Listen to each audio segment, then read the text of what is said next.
ಕಡಲೆ ಇರಲಿ, ಹಲಸಂದೆ ಬೀಜ, ಕಪ್ಪು ಕಡಲೆ ಅಥವಾ ಬಿಳಿ ಕಡಲೆ, ಎಲ್ಲವೂ ಸ್ವಾದಿಷ್ಟವಾಗುತ್ತೆ.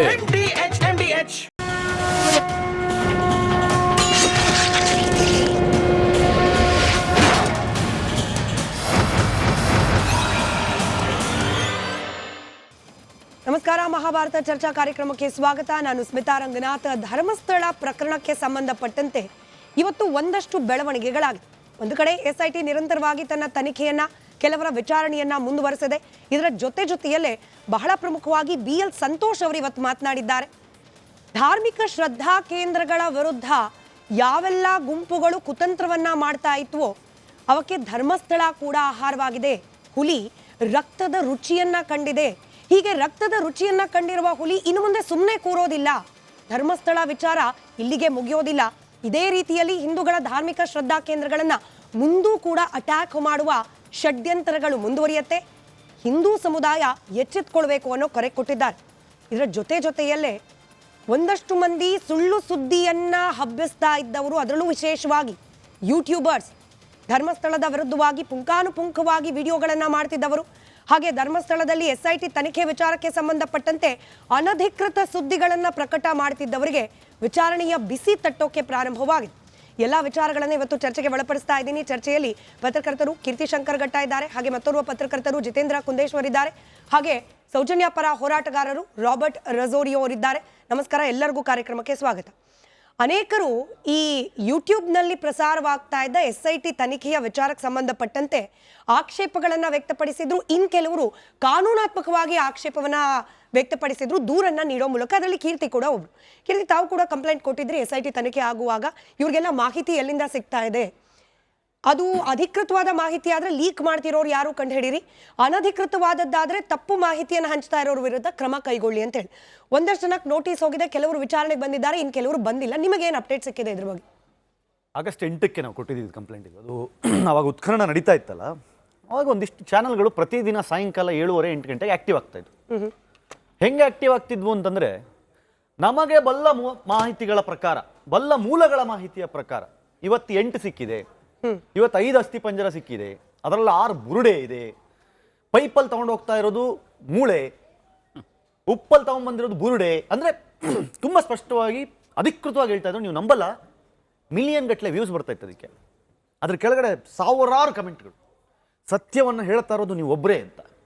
ನಮಗೇನು ಅನ್ನಿಸ್ತು, ನಾನು ಗೊತ್ತಿರುವ ನನ್ನ ಮಾಧ್ಯಮ ಮಿತ್ರರಿಗೂ ಕೆಲವರು ಕೇಳಿದೆ, ನಿಮಗೆ ಬರ್ತಾ ಇಲ್ವಾ ಅಧಿಕೃತ ಮೂಲಗಳಿಂದ ಅಥವಾ ಬಲ್ಲ ಮೂಲಗಳಿಂದ ಮಾಹಿತಿ ಅಂತ. SIT ಯಾವ ಇನ್ಫಾರ್ಮೇಷನು ಕೊಡ್ತಿಲ್ಲ ಅಂತ ಆದಮೇಲೆ ನಾವು ಇಲ್ಲಿಂದ ಡೈರೆಕ್ಟಾಗಿ ನಾವೊಂದು 8-9 ಜನ ಇಲ್ಲಿಂದ ಹೋದ್ವಿ. ಇಲ್ಲಿಂದ ಬೆಳತಂಗಡಿಗೆ ಹೋಗಿ, ಬೆಳತಂಗಡಿಯಲ್ಲಿ ಇದೇ SIT SP ಸೈಮನ್ ಅವರು ಇದ್ದಾರಲ್ಲ, ಅವ್ರನ್ನ ಭೇಟಿ ಮಾಡಿ ನಾವೊಂದು ಕೊಟ್ವಿ ಅರ್ಜಿ. ನೋಡಿ, ನೀವು ಮಾಹಿತಿಯನ್ನು ಕೆಲವರಿಗೆ ಮಾತ್ರ ಕೊಡ್ತಾ ಇದ್ದೀರಿ, ನಮಗೂ ಕೊಡಿಯಲ್ಲ. ನಾವು ಒಂದಿಷ್ಟು ವರ್ಷದಿಂದ ಪತ್ರಕರ್ತರು ಅಂತ ಹೇಳಿಸ್ಕೊಂಡಿದ್ದೀವಿ, ನಾವು ನಮ್ಮ ಹತ್ರನೂ ಮಾಹಿತಿ ನಾವು ಕೊಡಬೇಕು, ಅಲ್ಲಿ ಕೊಡ್ತಿರೋ ಮಾಹಿತಿ ನಮಗೆ ಕೊಡಿ ಅಂತಂದಾಗ ಅವ್ರು ಸ್ಪಷ್ಟವಾಗಿ ಹೇಳಿದ್ರು ಅದೆಲ್ಲ ಸುಳ್ಳು, ನಾವು ಯಾರಿಗೆ ಯಾವುದೇ ಮಾಹಿತಿಯನ್ನು ಕೊಡ್ತಾ ಇಲ್ಲ ಅಂತ ಹೇಳಿ ನಮಗೆ ಒಂದು ಹಿಂಬರಹ ಬರೆದು ಕೊಟ್ಟರು. ನೀವು ಸ್ವೀಕರಿಸಿದ್ದೀವಿ, ನಾವು ಅವ್ರನ್ನ ರ್ಯಾಡರಲ್ಲಿ ಇಡ್ತೀವಿ, ಅವ್ರನ್ನ ನಾವು ಗಮನಿಸ್ತೀವಿ ಅಂತ.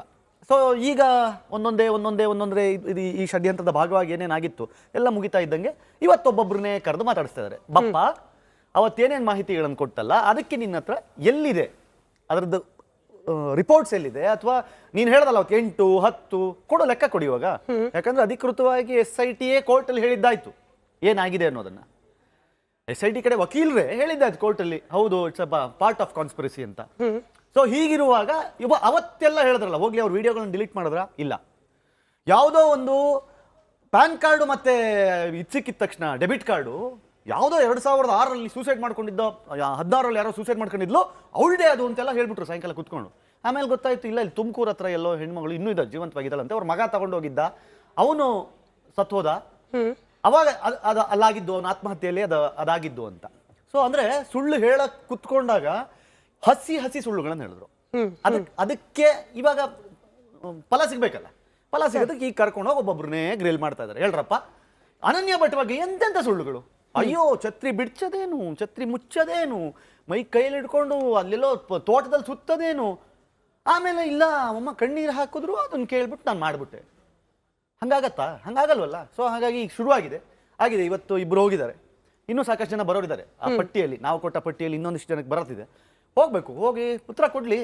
ಅವತ್ತು ಕೊಟ್ಟ ಮಾಹಿತಿಗಳು ಎಲ್ಲಿಂದ ಬರ್ತಿದ್ವು, ಯಾವ ಬಲ್ಲ ಮೂಲಗಳು, SIT ಬಲ್ಲ ಮೂಲಗಳು ನೋಡೋಣ. ಇದರ ಜೊತೆಯಲ್ಲೇನೆ ಈ 24 ವರ್ಷದ ಮಹಿಳೆಯ ತಲೆಬುರುಡೆ ದೆಹಲಿಗೆ ಹೋಗಿದ್ದು, ಸುಪ್ರೀಂ ಕೋರ್ಟ್ಗೆ ಹೋಗಿದ್ದು, ಅದಾದ ನಂತರದಲ್ಲಿ ಚಿನ್ನಯ್ಯ ತಂದದ್ದು ಅಂತ ಹೇಳಿ ರಿಪೋರ್ಟ್ ಕೊಟ್ಟವರ ವಿಚಾರಣೆ ಕೂಡ ಆಗ್ಬೇಕಾಗಿತ್ತು. ನಿಮ್ ಕಂಪ್ಲೇಂಟ್ ಅಲ್ಲಿ ಅವರ ಹೆಸರು ಕೂಡ ಉಲ್ಲೇಖ ಮಾಡಿದ್ದೀರಿ. ಇಲ್ಲ, ನಮಗೆ ಅದು ಹೇಳೋದಿಲ್ಲ. 24 ವರ್ಷದ ಮಹಿಳೆ ಅಂತ ನಮಗೆ FSL ನಿಂದ ಮಾಹಿತಿ ಬಂದಿದೆ ಅಂತ ಹೇಳಿದ್ದು ಗಿರೀಶ್ ಮಠನ್. ನಾನು ಅದು ಕೇಳಿದೆ, ಹೆಂಗೆ FSL SITಗೆ ಮಾಹಿತಿ ಕೊಡದೆ, ಸರ್ಕಾರಕ್ಕೆ ಮಾಹಿತಿ ಕೊಡದೆ, ನ್ಯಾಯಾಲಯಕ್ಕೆ ಮಾಹಿತಿ ಕೊಡದೆ ಸ್ಟ್ರೈಟ್ ಅವೇ ಹೆಂಗೆ ರಿಪೋರ್ಟ್ ಅನ್ನ ಮಟ್ಟಣ್ಣನ್ ಕಳಿಸಿದ್ರು ಅಂತ ಇವತ್ತು ಗೊತ್ತಾಗ್ತಿದೆ. ಅದು 40 ವರ್ಷದ ಆಸ್ಪಾಸ್ ಯಾವ್ದು ಗಂಡಸ್ದು ಅಂತ. ಅಂದ್ರೆ ಅವತ್ತು ಹೇಳಿದ್ದೆಲ್ಲ ಸುಳ್ಳೆ. ಎಷ್ಟು ಸುಳ್ಳುಗಳನ್ನ ಹೇಳಿ ನಂಬಿಸಿದ್ರಿ? ಸರಿ ರಾಬರ್ಟ್ ಸರ್, ನೀವು ಈ ಡಿಬೇಟ್ಗೆ ಜಾಯಿನ್ ಆದ ಮೊದಲ ದಿನವೂ ಇದೇ ಪ್ರಶ್ನೆ ಕೇಳಿದೆ, ಇವತ್ತು ಕೇಳ್ತಾ ಇದ್ದೀನಿ. ನಿಮ್ ನಿಲುವಲ್ಲಿ ಏನಾದ್ರೂ ಬದಲಾವಣೆ ಆಗಿದೆಯಾ ಅನ್ನೋದನ್ನ ಸ್ಪಷ್ಟಪಡಿಸ್ಕೊಳ್ಳೋ ಸಲುವಾಗಿ. ಸೌಜನ್ಯ ಹೋರಾಟ ಆಗ್ಲೇಬೇಕಾಗಿತ್ತು, ಆಗ್ಬೇಕು ಇನ್ ಮುಂದೆ ಕೂಡ. ಆದ್ರೆ ಸೌಜನ್ಯ ನ್ಯಾಯ ಅನ್ನೋ ಹೆಸರಲ್ಲಿ ಹೇಳಲಾದ ಅನೇಕ ಸುಳ್ಳುಗಳು, ಹಿಡಿದ ಅನೇಕ ವಾಮ ಮಾರ್ಗಗಳು, ಇದೀಗ ಅದೆಲ್ಲವೂ ಕೂಡ ಬಯಲಾಗ್ತಿದೆ ಅನ್ನೋದು ಕೀರ್ತಿ ತರದವರ ವಾದ. ಏನ್ ಹೇಳ್ತೀರಿ? ಹೆಸರಲ್ಲಿ ಹೇಳಿದ ಸುಳ್ಳುಗಳು ಹೇಳಿದ ಸುಳ್ಳುಗಳಂದ್ರೆ ಯಾವುದು? ಈಗ ಹೇಳಿದ್ರೆ ಸರ್ ನೀವು ರಿಪೀಟ್ ಮಾಡು ಅಂದ್ರೆ ಮಾಡ್ತೀನಿ. ಅಲ್ಲ, ಬೇಡ ರಿಪೀಟ್ ಮಾಡೋದು. ಇದು ಡೈವರ್ಷನ್ ಟ್ಯಾಕ್ಟಿಕ್. ನೋಡಿ, ನಮ್ದು ಸ್ಪಷ್ಟ. ಏನು ಅಸುರ ಸಾಮ್ರಾಜ್ಯ ಇದೆ ಧರ್ಮಸ್ಥಳದಲ್ಲಿ, ಅದು ನಾಶ ಆಗ್ಬೇಕು, ಇಲ್ಲಿ ಧರ್ಮ ಸ್ಥಾಪನೆ ಆಗ್ಬೇಕು. ಅದು ನಮ್ಮ ನಿಲುವು ಸ್ಪಷ್ಟ. ಧರ್ಮಸ್ಥಳದಲ್ಲಿ ಧರ್ಮ ಸ್ಥಾಪನೆ ಆಗ್ಬೇಕು, ಅಸುರರ ವಧೆ ಆಗ್ಬೇಕು. ಅದು 1 ಮಾಡಿದ್ದಾರ, 2 ಮಾಡಿದ್ದಾರ, 100 ಮಾಡಿದ್ದಾರ, 1000 ಮಾಡಿದ್ದಾರ, 20,000 ಮಾಡಿ, ಎಷ್ಟು ಮಾಡಿದ್ರು ಅದಕ್ಕೆ ನ್ಯಾಯ ಸಿಗ್ಬೇಕು. ಇದು ಸ್ಪಷ್ಟದ ನಿಲುವು. ಅವರು ಅತ್ಯಾಚಾರ ಮಾಡಿ ಕೊಂದಿದ್ದಾರ, ಅಥವಾ ಲ್ಯಾಂಡ್ಗೋಸ್ಕರ ಕೊಂದಿದ್ದಾರ, ಅಥವಾ ನರಬಲಿ ಕೊಟ್ಟಿದ್ದಾರ, ಎಲ್ಲೋ ಹತ್ಯೆ, ಎಲ್ಲಕ್ಕೂ ನ್ಯಾಯ ಸಿಗ್ಬೇಕು. ಅದು ನಮ್ಮ ಸ್ಪಷ್ಟ ನಿಲುವು. ಇನ್ನೇನ್ ಬೇಕು? ಮುಗಿಸ್ಲಿ ಅವ್ರು, ಹೇಳಿ ಕಂಟಿನ್ಯೂ ಮಾಡಿ ಸರ್, ಕೇಳಿಸ್ತಾ ಇದೆ, ಹೇಳಿ. ಅದೇ ನಾನು ಹೇಳಿದಲ್ಲ, ನಮ್ದು ನಿಲುವು ಅಷ್ಟೇ ಸ್ಪಷ್ಟ. ಧರ್ಮಸ್ಥಳದಲ್ಲಿ ಧರ್ಮ ಸ್ಥಾಪನೆ ಆಗ್ಬೇಕು, ಅಸುರ ಸಾಮ್ರಾಜ್ಯದ ಪತನ ಆಗ್ಬೇಕು. ಅಸುರ ಸಾಮ್ರಾಜ್ಯ ಅಂದ್ರೆ ಯಾವ್ದು? ಮೊನ್ನೆ ನೀವು ಬಂದಾಗ ಬಿಜೆಪಿ ಪ್ಯಾನಲಿಸ್ಟ್ಗೂ ಅದೇ ಅನುಮಾನ ಆಯ್ತು, ಈ ಕೀರ್ತಿ ಅವ್ರಿಗೂ ಅದೇ ಅನುಮಾನ. ಯಾರು ಅಸುರರು ಅಂದ್ರೆ ತಮ್ಮ ಪ್ರಕಾರ ಯಾರು? ಧರ್ಮಸ್ಥಳದಲ್ಲಿ ಅಸಹಜ ಸಾವುಗಳಾಗಿದೆ, ಇದೆಲ್ಲರೂ ಒಪ್ಪಿಕೊಳ್ಳುವಂತದ್ದು ನಾನು ಭಾವಿಸ್ತೇನೆ. ಅದರಲ್ಲಿ ಏನು ಡಿಸ್ಪ್ಯೂಟ್ ಇಲ್ಲ ಅಂತ ಕಾಣುತ್ತೆ. ಇದ್ರೆ ಅದರಲ್ಲಿ ಇದೆ ಬಿಡಿ, ಅದನ್ನ ಬಿಟ್ಟು ಸಾವಿಲ್ಲದ ಮನೆಯಿಂದ ಸಾಸಿವೆ ಕಾಡುತ್ತಾ ಅಂತ ಹೇಳಿದಾಗೆ ಸಾವಿಲ್ಲದ ಊರು ಹುಡುಕ್ತಾರೆ. ಅದು ಈಗ ಅಲ್ಲಿ ಅಸಹಜ ಸಾವುಗಳಾಗ್ತವೆ ಅನ್ನುವಂಥದ್ದು ಈಗದ್ದಲ್ಲ, 10-20 ವರ್ಷಗಳಿಂದಲೂ ಆನ್ ರೆಕಾರ್ಡ್. ಈಗ ಅಂದ್ರೆ ಅಸುರ ಸಾಮ್ರಾಜ್ಯ ಅಂತ ಹೇಳಿದ್ದು ಧರ್ಮಸ್ಥಳ ವ್ಯಾಪ್ತಿಯಲ್ಲಾಗಿರುವ ಎಲ್ಲಾ ಅಸಹಜ ಸಾವುಗಳಿಗೂ ಕೂಡ ಒಬ್ಬರೇ ಹೊಣೆಗಾರರು ಅನ್ನೋ ತಮ್ಮ ವಾದಾನ? ಅದು ನೇತ್ರಾವತಿ ಸ್ನಾನಘಟ್ಟದಲ್ಲಿ ಸಿಕ್ಕಿದ್ರು ಆಯ್ತು, ಲಾಡ್ಜ್ ಅಲ್ಲಿ ಸಿಕ್ಕಿದ್ರು ಆಯ್ತು, ಬಂಗ್ಲೆಗುಡ್ಡದಲ್ಲಿ ಸಿಕ್ಕಿದ್ರು ಆಯ್ತು, ಇದೆಲ್ಲದರ ಹಿಂದಿರೋದು ಅದೇ ಅಸುರ ಸಾಮ್ರಾಜ್ಯದ ಅಧಿಪತಿ ಅನ್ನೋದು ನಿಮ್ ವಾದಾನ? ಒಬ್ಬ ವ್ಯಕ್ತಿ ಅಲ್ಲ, ಒಂದು ಗುಂಪು, ಒಂದೇ ಮಾನಸಿಕತೆಯ ಒಂದು ಗುಂಪು, ಅದಕ್ಕೊಬ್ಬ ನಾಯಕ. ಇದು ಒಂದು ಗುಂಪಿನ ಕೆಲಸ. ಇದು ಒಂದು ವ್ಯಕ್ತಿ ಅಂತ ಹೇಳಿದ್ರೆ ಹೇಗೆ? ಒಂದು ವ್ಯಕ್ತಿ ಇಷ್ಟೆಲ್ಲ ಮಾಡ್ಲಿಕ್ಕೆ ಸಾಧ್ಯನಾ? ಯಾವ್ದು ಸರ್ ಆ ಗುಂಪು? ಯಾವ್ದು? ಯಾರಿದ್ದಾರೆ ಅದರಲ್ಲಿ? ಅನುಮಾನ ಯಾರ ಮೇಲೆ? ಈಗ ಸೌಜನ್ಯ ಪ್ರಕರಣದಲ್ಲಂತೂ ಸ್ಪಷ್ಟವಾಗಿ ಅಲ್ಲಲ್ಲ, ಈಗ ಸೌಜನ್ಯ ಪ್ರಕರಣದಲ್ಲಂತೂ 4 ಹೆಸರು ಸ್ಪಷ್ಟವಾಗಿ ಎಲ್ಲರಿಗೂ ನೀವು ತಿಳಿಸೋ ಹಾಗೆ ಹೇಳಿದ್ದೀರಿ. ಬಟ್ ಈಗ ಈ UDR ಪ್ರಕರಣಗಳಲ್ಲೂ ಕೂಡ ಅವರೇ ಇರೋದಾ, ಬೇರೆ ಯಾರಾದ್ರೂ ಇದ್ದಾರಾ? ಯಾವ ಅಸುರರ ಸಂಹಾರ ಆಗ್ಬೇಕು ಅಂತ ಹೇಳಿ ಕಾಯ್ತಾ ಇರೋದು? ಸರಿ, ಈಗ UDR ಅಂದ್ರೆ ನೀವು ಅಂದ್ರೆ ನಾನ್ ಕಾಂಟ್ರವರ್ಷಿಯಲ್ ಅಂದ್ರೆ ಅಸಹಜ ಸಾವು ಹೌದು, ಕೊಲೆ ಅಲ್ಲ ಅಂತ ನೀವು ಹೇಳಿದ್ರೆ ಓಕೆ, ಇಟ್ಕೊಳ್ಳಿ ಹಾಗೆ. ನಾನಲ್ಲ ಸರ್, ಅದು ಪೊಲೀಸ್ ಭಾಷೆ ಆಗಿರೋದು. ಅದನ್ನೇ ಹೇಳ್ತಾ ಇದ್ದೇನೆ ನಾನು. ಈಗ UDR ನಾನ್ ಕಾಂಟ್ರವರ್ಷಿಯಲ್ ಅಂತ ಇಟ್ಕೊಳ್ಳಿ, ಹತ್ಯೆ ಅಲ್ಲ ಅಂತ ಇಟ್ಕೊಳ್ಳಿ 1 ನಿಮಿಷಕ್ಕೆ. ಅಂದ್ರೆ ಅಸಹಜ ಸಾವು ಒಪ್ಪಿಕೊಂಡಿರ್ತಾನೆ. ಆಯ್ತು, ಈ ಧರ್ಮಸ್ಥಳ ಪರಿಸರದಲ್ಲಿ ಆಗಿದೆ. ಬೆಳಿಗ್ಗೆ ಹೆಣ ಸಿಕ್ಕಿದೆ, ಸಂಜೆಗೆ ಹೂತಾಕಿದ್ದಾರೆ. ಬಹಳ ಅರ್ಜೆಂಟ್ ಆಗಿ ಪೊಲೀಸರು ಈ ಕೆಲಸವನ್ನು ಮಾಡಿದ್ದಾರೆ. ಧರ್ಮಸ್ಥಳ ಒಂದು ಬಿಟ್ಟು ಬೇರೆ ಎಲ್ಲಿಯೂ ಇಡೀ ಭಾರತದಲ್ಲಿ ಇರುವ ಕಾನೂನೇ ಬೇರೆ, ಸಂವಿಧಾನ ಬೇರೆ, ಧರ್ಮಸ್ಥಳಕ್ಕೆ ಒಂದು ಬೇರೆ ಸಂವಿಧಾನ. ಅದು ಹೇಗೆ ನೋಡಿ? ಧರ್ಮಸ್ಥಳ ಪೊಲೀಸ್ ಠಾಣೆಗೆ ಇಡೀ ದೇಶದಲ್ಲಿರುವ ಸಂವಿಧಾನ ಅಪ್ಲೈ ಆಗೋದಿದ್ರೆ ಅವರು ಸಿಕ್ಕಿದ ಶವದ ಎಲ್ಲಾ ಡಿಟೇಲ್ ಗಳನ್ನು ತಕೊಂಡು ಪತ್ರಿಕೆಯಲ್ಲಿ ಪ್ರಕಟಣೆ ಕೊಡ್ಬೇಕು, ಹೀಗೊಂದು ಶವ ಸಿಕ್ಕಿದೆ, ಅಪರಿಚಿತ. ಆ ನಂತರ ಯಾರು ಬಾರದಿದ್ರೆ ಕನಿಷ್ಠ ಒಂದು ವಾರ ಇಟ್ಟು ಆಮೇಲೆ ಅದರ ಅಂತ್ಯಕ್ರಿಯೆ ಮಾಡ್ಬೋದು, ದಫನ ಮಾಡ್ಬೋದು. ಬೆಳಿಗ್ಗೆ ಸಿಕ್ಕಿದ್ದು ಸಂಜೆ ಹೂತಾಗಿದ್ದಾರೆ, ಆಯ್ತಾ? ಮತ್ತೊಂದು ನೋಡಿ, ಈ ಏನು ಲಾಡ್ಜ್ಗಳಲ್ಲಿ ಅಪರಿಚಿತ ಶವ ಸಿಕ್ಕಿದೆ ಅಂದ್ರೆ ಅರ್ಥ ಏನು? ಲಾಡ್ಜ್ ಎಂಟ್ರಿ ಆಗುವಾಗ ನೀವು ಹೆಸರು ತಗೊಳ್ತೀರಾ? ಹೆಸರು ತಗೊಳ್ತೀರಲ್ಲ, ತಗೊಳ್ಳೇಬೇಕಲ್ವಾ? ಐಡಿ ತಗೊಳ್ತೀರಾ? ಐಡಿ ತಕೊಂಡು ಹೆಸರು ತಕೊಂಡು ಒಳ ಬಂದ ವ್ಯಕ್ತಿ ಅಲ್ಲಿ ಸತ್ರೆ ಅದು ಇದಕ್ಕೆ ನನಗೆ ನಾನು ಧರ್ಮಸ್ಥಳ ಗ್ರಾಮಸ್ಥೇನೂ ಅಲ್ಲ, ಅಲ್ಲಿನ ವ್ಯವಸ್ಥೆಗಳು ಹೇಗಿದೆ ಅನ್ನೋದ್ರ ಬಗ್ಗೆ ನನಗೆ ಅಧಿಕೃತವಾದ ಮಾಹಿತಿ ಇಲ್ಲ. ಅದನ್ನ ನನ್ನ ಪ್ಯಾನಲಿಸ್ಟ್ಗಳು ಹೇಳಿದ್ ನಿಮಗೆ ಹೇಳ್ತಿದ್ದೀನಿ ಸರ್. ಕೆಲ ವರ್ಷಗಳ ಹಿಂದೆ ID ಕಾರ್ಡ್ ಅನ್ನ ಪಡೆಯುವ ಪದ್ಧತಿ ಇರಲಿಲ್ಲ ಅನ್ನೋದು ಒಂದು ವಾದ. ಎರಡನೆಯದ್ದು, ಈ ಪೋಸ್ಟ್ ಮಾರ್ಟಮ್ ಮಾಡ್ತಾ ಇದ್ದ ಮಹಾಬಲ್ ಶೆಟ್ರು ಜಾಯಿನ್ ಆದಾಗ ಹೇಳಿದ್ರು ಕೆಲ ಶವಗಳು ಯಾವ ಪರಿಸ್ಥಿತಿಯಲ್ಲಿ ಇರ್ತಿತ್ತು ಅಂದ್ರೆ ಆ ಜಾಗದಿಂದ ಅದನ್ನ ಮತ್ತೊಂದು ಜಾಗಕ್ಕೆ ಕೊಂಡೊಯ್ಯೋಕು ಕೂಡ ಕಷ್ಟ ಇರ್ತಿತ್ತು, ಕೊಳತು ಹೋಗಿರ್ತಾ ಇತ್ತು. ಅದು ಬೆಳಗ್ಗೆ ಎಲ್ಲ ಅರ್ಧ ಗಂಟೆ ಹಿಂದೆ ಸಿಕ್ಕಿದ್ರು ಕೂಡ ಅದನ್ನ ಒಂದು ಜಾಗದಿಂದ ಇನ್ನೊಂದು ಜಾಗಕ್ಕೆ ತಗೊಂಡು ಹೋಗೋದು ಕಷ್ಟ ಇರ್ತಿತ್ತು. ಹಾಗಾಗಿ ಅದೇ ಜಾಗದಲ್ಲಿ ಬೇಸಿಕ್ ಏನ್ ಮಾಡಬೇಕು ಕ್ರಮದ ಪ್ರಕಾರ ಅದನ್ನ ಮಾಡಿಬಿಟ್ಟು ದಫನ್ ಮಾಡ್ತಾ ಇದ್ವಿ. ಅದಕ್ಕೆ ಸಂಬಂಧಪಟ್ಟ ಯಾವುದೇ ಮಾಹಿತಿ ಇದ್ರೂ ಕೂಡ ಅದು ಪೊಲೀಸ್ ಇಲಾಖೆಯಲ್ಲೂ ಇರ್ತಿತ್ತು, ಗ್ರಾಮ ಪಂಚಾಯತ್ ಅಲ್ಲೂ ಇರ್ತಿತ್ತು. ಈ ವಾದ ಇದೆ. ಸರಿ, ನೀವು ಹೇಳೋ ಎಲ್ಲ ವಾದವನ್ನು ಒಪ್ಕೊಳ್ಳೋಣ. ಒಂದು ನಿಮಿಷ. ನಾ ಹೇಳಿದ್ದಲ್ಲ ಸರ್, ನನ್ನ ಮೇಲೆ ಹಾಕ್ಬೇಡಿ ನೀವು. ನಾ ಹೇಳಿದ್ದಲ್ಲ. ಸರಿ, ಅಲ್ಲ ನಿಮ್ಮ ಬಾಯಿಂದ ನಾನು ಕೇಳಿದೆ, ಅದಕ್ಕೆ ಹೇಳಿದೆ ಒಪ್ಪಿಕೊಳ್ಳೋ ನಂದೆ, ಅದಕ್ಕೂ ಒಪ್ಪಿಕೊಳ್ಳೋ ಒಂದು ನಿಮಿಷ. ಅದಕ್ಕೆ ಉತ್ತರ ಏನಂದ್ರೆ, ಆಯ್ತು ಈಗ ಲಾಜಿಗೆ ಬರುವಾಗ ID ತಗೊಳ್ಳುವ ಪದ್ಧತಿ ಇರ್ಲಿಲ್ಲ, ಈಗಲೂ ಇಲ್ಲ ಅಂತ ಇಟ್ಕೊಳ್ಳಿ. ID ನಾವು ತಗೊಳ್ಳುದಿಲ್ಲ, ಕನಿಷ್ಠ ಹೆಸರು ತಗೊಳ್ತೀರಾ ಅಲ್ವಾ, ಅಥವಾ ಊರು ಬರೀತೀರಿ, ಎರಡು ಬರೀಲೇಬೇಕಲ್ವಾ, ಹೆಸರು ಇಂಥ ಊರು. ಸುಳ್ಳು ಹೇಳಿದ್ರು ಆಯ್ತು, ಸುಳ್ಳೇ ಹೇಳಿದ್ದೆ, ಸುಳ್ಳು ಹೆಸರು ಕೊಟ್ಟಿದ್ದಾರೆ, ಸುಳ್ಳು ಊರು ಕೊಟ್ಟಿದ್ದಾರೆ ಅಂತ ಇಟ್ಕೊಳ್ಳಿ. ಆಗಲೂ ಅದಾದ್ರೆ ಅಟ್ಲೀಸ್ಟ್ ಸುಳ್ಳು ಹೆಸರು ಸುಳ್ಳು ಊರಾದ್ರೂ ಇರ್ಬೇಕಾ, ಅಥವಾ ಅಪರಿಚಿತ ಹೇಗೆ ಆಗುದ್ರಿ? ಕಂಡಿಡಿಯೋದಂಗೆ ನಾನು ಹೇಳ್ತೀನಿ. ಒಂದೇ ಒಂದು ವಿಷಯ ರಾಬರ್ಟ್ ಸರ್, ನಿಮಗೆ ತುಂಬಾ ನೀಟಾಗಿ ಡೀಟೇಲ್ ಆಗಿ ಎಲ್ಲ ಗೊತ್ತಿದೆ, ಬಟ್ ನೀವು ಆದ್ರೂ ಮಾತಾಡ್ತೀರಿ, ಆದ್ರೂ ಹೇಳ್ತೀನಿ ಕೇಳಿ. ಇದೇ ವಿಚಾರದಲ್ಲಿ ಒಂದೇ ರೂಮಲ್ಲಿ 2 ಹೆಣ ಬಿತ್ತು, ಒಂದನ್ನ ಮರ್ಡರ್ ಅಂತ ಮಾಡಿದ್ರು, ಇನ್ನೊಂದನ್ನ ಸೂಸೈಡ್ ಅಂತ ಮಾಡಿದ್ರು ಅಂತ ಇನ್ನೊಬ್ರು ಹೋರಾಟಗಾರರು ಬಹಳ ದೊಡ್ಡದಾಗಿ ಹೇಳಿದ್ರು. ಅದನ್ನ ರೂಟ್ ಹಿಡಿದು ಹೋದಾಗ ನಮ್ಗೆ ಗೊತ್ತಾಗಿದ್ದೇನು ಅಂತಂದ್ರೆ, ಇಬ್ಬರು ಫೇಕ್ ID ಕಾರ್ಡ್ ಕೊಟ್ಟು ಒಳಗೆ ಬಂದಿದ್ರು. ಅವನು ಅವಳನ್ನ ಮರ್ಡರ್ ಮಾಡಿ ಇವನು ಸೂಸೈಡ್ ಮಾಡ್ಕೊಂಡ. ಅದೇನಾಗುತ್ತೆ, ಒಂದು ಮರ್ಡರ್ ಆಗುತ್ತೆ, ಒಂದು ಸೂಸೈಡ್ ಆಗುತ್ತೆ. ಅದಾದ್ಮೇಲೆ ಏನ್ ಮಾಡಿದ್ದಾರೆ, 4 ದಿನ 5 ದಿನ ಕಾದಿದ್ದಾರೆ. ಇವ್ರು ಕೊಟ್ಟಿದ್ರಲ್ಲ ಅಡ್ರೆಸ್, ಅಲ್ಲಿಗೆ ರಿಪೋರ್ಟ್ ಮಾಡಿದ್ದಾರೆ, ಇಲ್ಲ ಆ ಅಡ್ರೆಸ್ ಅಲ್ಲಿ ಅವ್ರು ಇಲ್ಲ. ಈಗ ನಾನು ಹೇಳಕ್ ಅಲ್ಲಿ ಒಳಗಡೆ ಬಂದು ಆತ್ಮಹತ್ಯೆ ಮಾಡ್ಕೋಬೇಕು, ಕೊಲೆ ಮಾಡಬೇಕು ಅಂತ ಎಲ್ಲಿಂದ ಬಂದವನು, ಅವನು ಪರ್ಫೆಕ್ಟ್ ಅಡ್ರೆಸ್ ಪರ್ಫೆಕ್ಟ್ ನಂಬರ್ ಕೊಟ್ಬಿಟ್ಟು ಹೋಗಿರ್ತಾನೆ. ಅನುಮಾನ ಏನು ರಾಬರ್ಟ್ ಸರ್ ಅಂತ ನನಗೆ ಗೊತ್ತಾಗ್ತಿಲ್ಲ. ಧರ್ಮಸ್ಥಳದವ್ರು ಮಾಡ್ಸಿರ್ತಾರೆ ಅಂತ. ಜಿತೇಂದ್ರ ಅವರು ಉತ್ತರ ಕೊಡ್ಲಿ. ಇವಾಗ ಇವರೇ ಹೇಳೋ ಹಾಗೆ ಅಲ್ಲೊಂದು ವ್ಯವಸ್ಥಿತವಾದ ಗುಂಪಿದೆ, ಅವರಿಗೆ ಬೇರೆ ಏನು ಕೆಲಸ ಇಲ್ಲ. ಬೆಳಗ್ಗೆ ಎದ್ರೆ ಅತ್ಯಾಚಾರ, ಕೊಲೆ, ಇಲ್ಲದೆ ಹೋದ್ರೆ ಹೊಡಿ ಬಡಿ ಮಾಡು, ಇದ್ದಕ್ಕಿದ್ದ ಹಾಗೆ ಆ ಬಾಡಿಗಳನ್ನ ಮಾಯ ಮಾಡು, ಈ ಥರದ ಒಂದು ಗುಂಪು ಇದೆ ಅಂತಾನೆ ಒಪ್ಕೊಳ್ಳೋಣ. ಅಷ್ಟು ಕೊಲೆಗಳನ್ನ ಅತ್ಯಾಚಾರಗಳನ್ನ ಮಾಡಿರುವ ಆ ಗುಂಪಿನ ಸದಸ್ಯರಿಗೆ UDR ಮಾಡಿಸಿದ್ರು ಒಂದಲ್ಲ ಒಂದು ದಿನ ನಾವು ತಗ್ಲಾಕೊಳ್ತೀವಿ ಅನ್ನೋ ಬೇಸಿಕ್ ಕಾಮನ್ ಸೆನ್ಸ್ ಅಲ್ವಾ? ಪಂಚಾಯತಿ ಹತ್ರ ಡಾಕ್ಯುಮೆಂಟು ಒಂದೇ ಒಂದು ಇದ್ರೂ ಕೂಡ ನಾಳೆ ದಿನ ಇದ್ರ ಬುಡವನ್ನ ಹುಡ್ಕೊಂಬಂದ್ರೆ ನಾವು ಸಿಗಾಕೊಳ್ತೀವಿ ಅನ್ನೋ ಕಾಮನ್ ಸೆನ್ಸ್ ಇಲ್ದಲೆ ಹಿಂಗೆ ದಿನಕ್ಕೊಂದು ಅತ್ಯಾಚಾರ, ದಿನಕ್ಕೊಂದು ಮರ್ಡರ್ಗಳನ್ನ ಯಾರಾದ್ರೂ ಮಾಡಿರ್ಲಿಕ್ಕೆ ಸಾಧ್ಯನಾ ಅಂತೇಳಿ. ಆ ಬೇಸಿಕ್ ಕಾಮನ್ ಸೆನ್ಸ್ ಇಲ್ಲ ಒಂದು ಗುಂಪಿಗೆ. ಅದು ಅದೇ ಬುರುಡೆ ಗ್ಯಾಂಗ್ ಗುಂಪು. ಆ ಗುಂಪಿಗೆ ಈ ರೀತಿಯಾಗಿ ನಾವು ಪ್ಯಾನಲ್ಗಳು ಅಥವಾ ತನಿಖೆ ಮಾಡುವವರು ಕೇಳಬಹುದು ಎನ್ನುವಂಥ ಪರಿಜ್ಞಾನ ಅವರಿಗಿಲ್ಲ. ಹಾಗಾಗಿಯೇ ಈ ಬುರುಡೆ ಗ್ಯಾಂಗಿನ ಸದಸ್ಯರು ಒಬ್ಬೊಬ್ಬರಾಗಿ ಒಳಗೆ ಹೋಗ್ತಾ ಇದ್ದಾರೆ. ಯಾಕೆ ಹೇಳಿದರೆ, ಇವರೆಲ್ಲ ಕಟ್ಟುವ ಕತೆಗಳು ಹೇಗಿರ್ತದೆ ಅಂತ ಹೇಳಿದರೆ ನಮಗೆ ಗೊತ್ತಾಗುದಿಲ್ಲ. ಯಾಕಂದರೆ ನಿರ್ದೇಶಕರು ಅವರೇ, ಸೂತ್ರಧಾರರು ಅವರೇ. ಅಲ್ಲಿ 3ನೇ ತಿರುವಿನಲ್ಲಿ ಅಲ್ಲೊಬ್ಬ ನಿಂತಿದ್ದ, ಅವನು ಯಾಕೆ ನಾಪತ್ತೆ ಆದ, ಯಾರಿಗೊತ್ತು? ಅಲ್ಲಿ ಇವ್ರದೇ ಕತೆಗಳು, ಇವರೇ ಡೈರೆಕ್ಷನ್. ಇವರೇ ರಾಬರ್ಟ್ ಅವರು ನನಗೆ ಮೊದಲು ನಾನು ಅಲ್ಲಿ ಮಂಗಳೂರಲ್ಲಿ ಪತ್ರಿಕೋದ್ಯಮದಲ್ಲಿ ಮಾಡ್ತಾ ಇರುವಾಗ ಮೊದಲು ಬಂದಿದ್ದರು. ಮೂಡುಬಿದ್ರೆ ಒಂದು ಅಸಹಜ ಅಲ್ಲಿ ಏನು ಕೊಲೆ ಆಗಿದೆ ಅಂತ. ಅಂದರೆ ಅಷ್ಟರವರೆಗೆ ಆಳ್ವಾಸ್ ಕಾಲೇಜಿನ ಅಷ್ಟರವರೆಗೆ ಅದು ಸುದ್ದಿ ಆಗಿರಲಿಲ್ಲ, ಅದು ಸುಸೈಡ್ ಆಗಿತ್ತು. ಇವರು ಆವಾಗ ಬಂದು ಅದನ್ನು ಹೇಗೆ ಮಾಡ್ಬೋದು ನಿಮ್ಮ ಹತ್ರ, ನಾನು ಈಶ್ವರ ಹೊರಗೆ ಬಹಿರಂಗವಾಗಿ ಇದನ್ನು ಹೇಳಿಲ್ಲ. ಈಗ ಒಂದು ವೇದಿಕೆ ಸಿಕ್ತು, ಇವರು ಸಿಕ್ಕಿದ್ದಕ್ಕೆ ಹೇಳ್ತಾ ಇದ್ದೇನೆ. ಅಂದರೆ ಆವಾಗ ಮಾಡಿದಂತಹ ಒಂದು ದೊಡ್ಡ ಮೂಡುಬಿದ್ರೆಯ ಒಂದು ಶಿಕ್ಷಣ ಕಾಶಿಯ ಮೇಲೆ ಮಾಡಿದಂಥ ಮೊದಲ ಸಾಮ್ರಾಜ್ಯದ ವಿರುದ್ಧ ಇವರು ಮಾಡಿದಂಥ ಒಂದು ಸಂಚುಕೋರ ದಾಳಿ ಅವತ್ತು. ಇದರಲ್ಲಿ ಅವರು ಪಾರಾದರು ಪಾಪ. ಅವರ ಒಂದು ಸಾಮ್ರಾಜ್ಯ, ಒಂದು ಶಿಕ್ಷಣ ಇಡೀ ಮುಳುಗುವ ಹಂತಕ್ಕೆ ತಂದಿದ್ರು. ಕೊನೆ ಹಂತದಲ್ಲಿ ಅದು ದಕ್ಷಿಣ ಕನ್ನಡ ಜಿಲ್ಲಾಧಿಕಾರಿಯವರು ಒಂದು ವಿಶೇಷ ತನಿಖೆ ಮಾಡಿ ಅದು ಒಂದು ಕೊಲೆ ಅಲ್ಲ, ಅತ್ಯಾಚಾರ ಅಲ್ಲ ಎಂಬುದು ಸ್ಪಷ್ಟವಾಗಿ, ಅದು ಸುಸೈಡ್, ಅದು ಮನೆಯವರ ಒತ್ತಡ ಇತ್ತು ಎನ್ನುವಂಥದ್ದನ್ನು ಸ್ಪಷ್ಟಪಡಿಸಿದ ನಂತರ ನಿಧಾನಕ್ಕೆ ಅನುಮಾನ ಇತ್ತು, ಅನುಮಾನಕ್ಕೆ ಸಂಬಂಧಪಟ್ಟಂಗೆ ಏನೋ ಹುಡ್ಕೊಂಡು ಬಂದ್ರು, ಸಿಗ್ಲಿಲ್ಲ, ಸುಮ್ಮನಾದ್ರೇನೋ.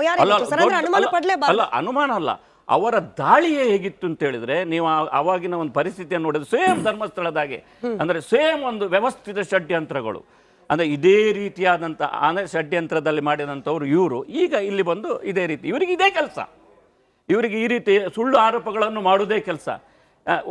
ಯಾಕೆ ನಾನು ಸ್ವಲ್ಪ ಅಗ್ರೆಸಿವ್ ಆಗಿ ಯಾಕೆ ಹೇಳ್ತೇನೆ ಅಂದರೆ ಅವರು ಪರ್ಸನಲ್ ಆಗಿ ನಿನ್ನೆ ಒಂದು ಸೋಷಿಯಲ್ ಮೀಡಿಯಾದಲ್ಲಿ ಒಬ್ಬ ಲೊಕೇಶನ್ ಯಾರೋ ಹಾಕಿದ ನನ್ನ ಕೆಟ್ಟದಾಗಿ ಬೈದು ಏನೆಲ್ಲ ಬರೆದು ಏನು ಅಲ್ಲಿದ್ದ ಹಣ ತೊಗೊಂಡು ಏನೆಲ್ಲ ಮಾಡ್ತಾನೆ ಅಂತ ಹೇಳಿದ ಒಂದು ಇದು ಪೋಸ್ಟ್ ಹಾಕಿದ. ಅದಕ್ಕೆ ಈ ಪುಣ್ಯಾತ್ಮ ಅದಕ್ಕೆ ಬೇರೆ ಉಲ್ಟಾ ಶಬ್ದ ಹೇಳಬೇಕು. ನಿಮ್ಮ ಇವರು ಮಗಳನ್ನು ಕುಣಿಸುವ ದಂಧೆಯಿಂದ ಹಣ ಮಾಡ್ತಾ ಇದ್ದಾನಂತ ಹಾಕುವಂಥ ಇಂತಹ ನೀಚ ಮನಸ್ಸಿನವರು ಒಂದು ಹೆಣ್ಣು ಮಗಳಿಗೆ ನ್ಯಾಯ ಕೊಡಿಸ್ತೇನೆ ಅಂತ ಹೋರಾಡ್ತಾರೆ. ಧಿಕ್ಕಾರ ಹೇಳಬೇಕು. ನಾನು ಇಷ್ಟು ಮುಂದೆ ಹೇಳುವಂಥದ್ದು ಯಾಕೆ ಹೇಳಿದರೆ, ಇಂಥವರೇ ಇರುವುದು ಅವರ ಗ್ಯಾಂಗ್ನಲ್ಲಿ, ಇಂಥವರೇ. ಇವರೆಲ್ಲ ನ್ಯಾಯ ಕೊಡಿಸ್ತಾರಾ ಒಬ್ಬಳು ಹೆಣ್ಣು ಮಗಳಿಗೆ? ಅದು ಒಬ್ಬ ಪತ್ರಕಾರ, ನಾನು ದೇವರ ಸಾಕ್ಷಿ ಪ್ರಮಾಣ ಮಾಡಿ ಹೇಳ್ತೇನೆ, ಇಷ್ಟುವರೆಗೆ ಧರ್ಮಸ್ಥಳದ ಪ್ರಕರಣ ಇರ್ಬೋದು, ಯಾವುದೇ ಪ್ರಕರಣ ನನಗೆ ತಿಳಿದಂಥ ಸತ್ಯವನ್ನೇ ನಾನು ಬರೆದಿದ್ದೇನೆ. ಅದು ಕೊನೆಗೂ SIT ತನಿಖೆಯಲ್ಲಿ ಇದೊಂದು ಷಡ್ಯಂತ್ರ ಅಂತ ವಕೀಲರು SIT ಪರ ವಕೀಲರು ಹೇಳಿದ್ರು. ಅದಕ್ಕಿಂತ ಮುಂಚೆ 1 ತಿಂಗಳ ಮುಂಚೆ ವಿಶ್ವವಾಣಿಯಲ್ಲಿ ಮುಖಪುಟದಲ್ಲಿ ನಾನು ಹಾಕಿದ್ದೆ, ಫೇಕ್ ನರೇಟಿವ್, ಟಾರ್ಗೆಟ್ ಧರ್ಮಸ್ಥಳ ಅಂತಲ್ಲ, ನಾನು ಸೋಷಿಯಲ್ ಜಾಲದಲ್ಲಿ ಹಾಕಿದೆ. ಎಲ್ಲ ಸತ್ಯ ಆಯ್ತಲ್ಲ. ಆದ್ರೂ ನಿನ್ನೆ ಮೊನ್ನೆ ಇವರು ಪುನಃ ಅಂದ್ರೆ ಇವ್ರದ್ದು ಕೆಲಸವೇ ಇದು. ಇಲ್ಲ, ವಿಷಯ ಇಲ್ದಿದ್ರೆ ಸುಳ್ಳೇ ಹೇಳುವುದು ಮತ್ತೆ ಇಂಥವರಿಂದ ಏನು ಹೆಣ್ಣು ಮಗಳಿಗೆ ನ್ಯಾಯ ಕೊಡಿಸೋದು. ಇದ್ರ ಬಗ್ಗೆ ನಾನು ರಾಬರ್ಟ್ ಸರ್ಗೆ ಹಿಂದೆ ಬಂದಾಗ್ಲೂ ಪ್ರಶ್ನೆ ಕೇಳಿದ್ದೆ, ಈಗ ಮತ್ತೊಮ್ಮೆ ಕೇಳ್ತಿದ್ದೀನಿ ಸರ್. ಅಂದ್ರೆ ವಿಷಯಾಧಾರಿತ ಚರ್ಚೆ ಇರಬೇಕು, ವಿಷಯಗಳ ಬಗ್ಗೆ ಏನಾದರೂ ಭಿನ್ನಾಭಿಪ್ರಾಯಗಳಿದ್ರೆ ವಿಷಯಕ್ಕೆ ಸೀಮಿತವಾಗಿ ಇರಬೇಕು ಯಾವಾಗ್ಲೂ. ಇದೊಂದು ಆರೋಪ ಸೌಜನ್ಯ ಪರ ಹೋರಾಟಗಾರರು ಅಂತ ಕರೆಸ್ಕೊಳ್ಳೋರ ಮೇಲಿದೆ. ಯಾರೆಲ್ಲರೂ ಅವರು ವಿರುದ್ಧವಾಗಿ ನಿಲ್ತಾರೆ ಅವರ ಪರ್ಸನಲ್ ವಿಚಾರ ಕೈ ಹಾಕೋದು, ಪರ್ಸನಲ್ ಕಾಮೆಂಟ್ಗಳನ್ನ ಮಾಡೋದು.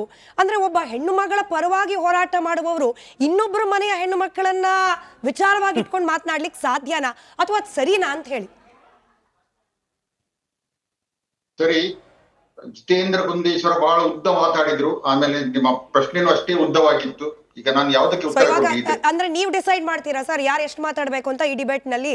ನಿಮ್ಗೂ ಅಷ್ಟು ಉದ್ದ ಮಾತಾಡಕ್ಕೆ ಅವಕಾಶ ಕೊಟ್ಟಿದ್ದೀನಿ, ಮಾತಾಡಿ. ಒಂದ್ ನಿಮಿಷ ಕೇಳಿ, ನನ್ನ ಮಾತು ಕೇಳಿ. ನಾನು ಉತ್ತರ ಮಾತ್ರ ಕೊಡಿ ಸರ್, ಉಪದೇಶ ಮಾಡಬೇಡಿ, ಉತ್ತರ ಕೊಡಿ. ಅಲ್ಲ, ನಿಮ್ಗೆ ನಾನು ಉಪದೇಶ ಕೊಡೋದಲ್ಲ, ಉತ್ತರ ಕೊಡಿ ಸರ್. ಇವಾಗ್ಲೂ ಅದನ್ನೇ ಮಾಡ್ತಿದ್ದೀರಾ, ಉತ್ತರ ಕೊಡಿ. ಉತ್ತರ ಕೊಡ್ಬೇಕಂತ ಹೇಳೋದು ನಾನು. ಉತ್ತರ ಕೊಡಿ ಸರ್, ಈಗಲೂ ಉಪದೇಶನೇ ಮಾಡ್ತಿದ್ದೀರಿ, ಉತ್ತರ ಕೊಡಿ. ಎಲ್ಲ ಕನ್ಕ್ಲೂಷನ್ ಮಾಡಿ ಆದ್ಮೇಲೆ ಆಮೇಲೆ ಕನ್ಕ್ಲೂಷನ್ ಅನ್ನು ಪ್ರಶ್ನೆ ನೀವು ಕೊಡಿ ಸರ್. ಕನ್ಕ್ಲೂಷನ್ ಯಾರು ಬೇಡ ಅಂದ್ರು? ಆಬ್ಜೆಕ್ಟ್ ಮಾಡೋರು ಯಾರು? ಡಿಸೈಡ್ ಮಾಡೋದಿಲ್ಲ, ಮಾಡೋದು ಬೇಡ.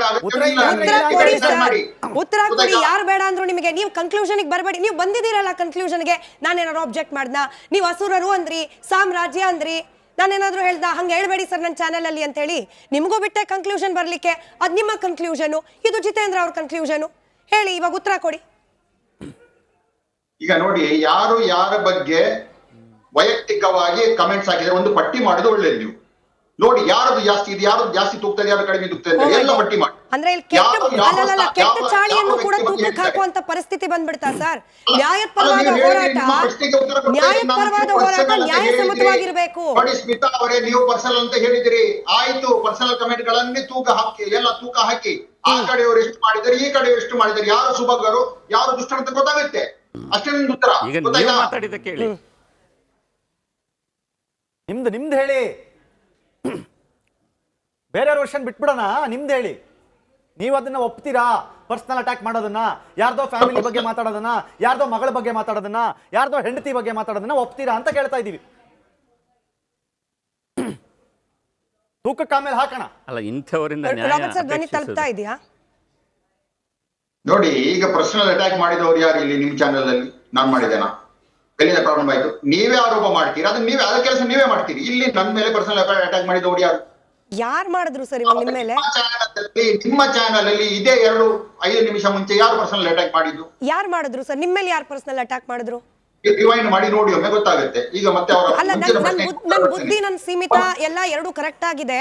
ರಿವೈಂಡ್ ಮಾಡೋ ಅವಶ್ಯಕತೆ ಇಲ್ಲ. ಪರ್ಸನಲ್ ಆಗಿ ರಾಬರ್ಟ್ ಅವ್ರ ಮೇಲೆ ಡಿಫೇಮ್ ಆಗೋ ತರದಲ್ಲಿ ಪರ್ಸನಲ್ ಅಟ್ಯಾಕ್ ಯಾರು ಮಾಡಿದ್ರು ಅಂತ ಅವ್ರು ಹೇಳಿದ್, ನೀವು ಕಾಮೆಂಟ್ ಮಾಡಿದ್ರಿ ಅಂತ ಹೇಳಿ ನಿಮ್ ಬಗ್ಗೆ ಹೇಳಿದ್ದು, ನೀವು ವೈಯಕ್ತಿಕವಾಗಿ ಕಾಮೆಂಟ್ ಮಾಡಿದ್ರಿ ಅಂತ ಹೇಳಿದ್ದು. Anyway, that is not a topic of discussion. ವಾಪಸ್ ಬರೋಣ ಸರ್. ಅದೇ ಹೇಳಿದ್ದು, ನ್ಯಾಯ ಸಮ್ಮತವಾದ ಹೋರಾಟ ನ್ಯಾಯ ಮಾರ್ಗದಲ್ಲಿ ಇರಬೇಕು. ಅವ್ರು ತಪ್ಪು ಮಾಡಿದ್ರು, ನಾನ್ ಕಮ್ಮಿ ತಪ್ಪು ಮಾಡಿದೆ, ಇದು ಯಾವ ರೀತಿಯ ಕಂಪ್ಯಾರಿಸನ್ ಅಂತ ನೋಡಿ. ಅವ್ರು ಹೇಳಿದಕ್ಕೆ ದಾಖಲೆ ಇದೆ ಇಲ್ಲಿ. ಅಲ್ಲ, ನಾನು ಸುಳ್ಳು ಹೇಳೋದು, ಸತ್ಯವನ್ನು ಹೇಳ್ತಾ ಇದ್ದೇನೆ. ಅಂದ್ರೆ ಇಂಥವರಿಂದ ಹೇಗೆ ನ್ಯಾಯ ನಿರೀಕ್ಷಿಸುವುದು ಅಂತ ಇದು ಟಾಪಿಕ್. ಕರೆಕ್ಟ್. ಯಾರು ಧ್ವನಿ ಆಗ್ತಿದ್ದಾರೆ? ಈಗ ಅವ ಕೊಲೆ ಮಾಡಿದ್ದಾನೆ, ಕ್ರೈಮ್ ಮಾಡಿದ್ದಾನೆ, ಪರ್ಸನಲ್ ಹೇಳ್ಬೇಡಿ. ಅವ್ ಮಾಡಿದ್ದು ಹೌದಲ್ವಾ? ಇದು ಕೂಡ ಅವ್ರು ಮಾಡಿದ್ದು ಹೌದಲ್ವಾ? ಅದನ್ನ ಹೇಳ್ತಾ ಇರೋದು ಅಷ್ಟೇ. ಹೇಳಿ ರಾಬರ್ಟ್ ಸರ್. ಈಗ ನೀವು ಮತ್ತೆ ಮಾತಾಡಿದ್ರೆ ನಾನು ಹೇಳ್ತೇನೆ. ಆಯ್ತು ಹೇಳಿ. ಓಕೆ, ಈಗ ಏನು ಆಳ್ವಾಸಿದ್ದು ಪ್ರಶ್ನೆ ತೆಗೆದ್ರು ಅವರು. ಆಳ್ವಾಸಿ ಏನು ಸಾವು ಆಗಿತ್ತು, ಅದು ಕೊಲೆ ಅಲ್ಲ ಆತ್ಮಹತ್ಯೆ ಅಂತ ಹೇಳಿ. ಆಯ್ತು, ಇರ್ಲಿ. ಈಗ ನೋಡಿ ಯಾವ ರೀತಿಯ ಮ್ಯಾನೇಜ್ಮೆಂಟ್ ಆ ಹೆಣ್ಮಗಳ ಸಣ್ಣ ಸಣ್ಣ ಮಗು, ಅದು ಇದು 13-14 ವರ್ಷ ಪ್ರಾಯದ ಹೆಣ್ಮಗಳ ಯಾವ ರೀತಿ ಟ್ರೀಟ್ ಮಾಡಿದ್ರು ಅದು ನೀವು ಗಮನಿಸಬೇಕಾದ ವಿಷಯ. ಅವರ ಮನೆ, ಆ ಹೆಣ್ಮಗಳ ಮನೆ ಅದೇ ಇದು ಮನೆಯಿಂದ 18 ಕಿಲೋಮೀಟರ್ ದೂರದಲ್ಲಿದೆ. ಅಂದ್ರೆ 20 ನಿಮಿಷದಲ್ಲಿ ರೀಚ್ ಆಗ್ಬೋದು ಮನೆಗೆ. ನೀವು ಮೆಸೇಜ್ ಕೊಟ್ರೆ ಈಗ ತಕ್ಷಣ ಅವರು ಗಾಡಿ ಮಾಡಿ ಹೊರಟ್ರೆ 20 ನಿಮಿಷದಲ್ಲಿ ರೀಚ್ ಆಗ್ಬೋದು.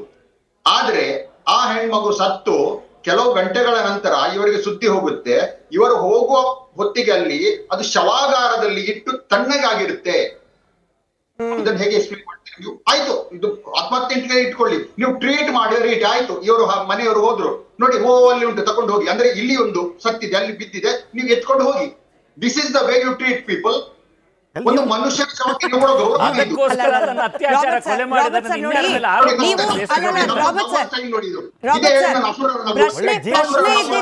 ಅಲ್ಲಲ್ಲ, ನೀವ್ ಯಾಕೆ ಹೋದ್ರಿ ಅಲ್ಲಿ ಅನ್ನೋದಲ್ಲ, ನಿಮ್ಮ ಉದ್ದೇಶದ ಬಗ್ಗೆ ಅನುಮಾನಗಳಿತ್ತು ಅಂತ ಹೇಳಿ ಜಿತೇಂದ್ರ ಅವರಿಗೆ. ಈಗ ಧರ್ಮಸ್ಥಳದ ವಿಚಾರದಲ್ಲೂ ಅಷ್ಟೇ ಉದ್ದೇಶ ಸೌಜನ್ಯ ನ್ಯಾಯನ ಅಥವಾ ಬೇರೆ ಏನಾದ್ರೂನಾ?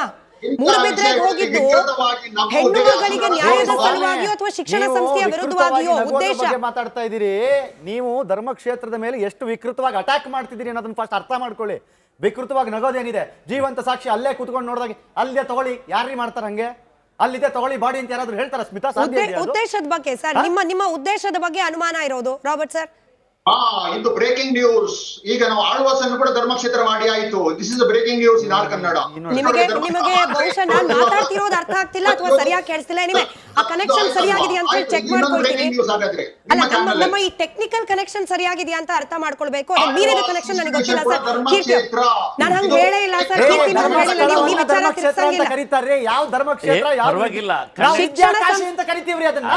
ಕಣ್ಣೆದುರೇ ಇಷ್ಟು ಎದುರು ಹಸಿ ಈ ವಿಚಾರನ ಇಲ್ಲಿ ಕೂತಿರೋ ಜಿತೇಂದ್ರ ಅವ್ರು ಮಾತ್ರ ಹೇಳಿದ್ದಲ್ಲ ರಾಬರ್ಟ್ ಅವರೇ. ಬರ್ತೀನಿ ನಿಮ್ಮ ಹತ್ರಕ್ಕೆ. ನಿಮಗೆ ಸರಿಯಾಗಿ ಕೇಳಿಸಿಲ್ವೋ ಅಥವಾ ಸರಿಯಾಗಿ ಅರ್ಥ ಆಗಿಲ್ವೋ ನನಗೆ ಅನುಮಾನ ಇದೆ. ಬರ್ತೀನಿ ಕೀರ್ತಿ ಅವರೇ. ಇವತ್ತು BL ಸಂತೋಷ್ ಅವರು ಕೂಡ ಹೇಳಿದ್ರು, ನೋಡಿ ಉಡುಪಿಯಲ್ಲೂ ಚಿಕ್ಕ ಪ್ರಯತ್ನ ಆಯ್ತು, ಬಟ್ ಅಲ್ಲಿ ಸಫಲ ಆಗ್ಲಿಲ್ಲ.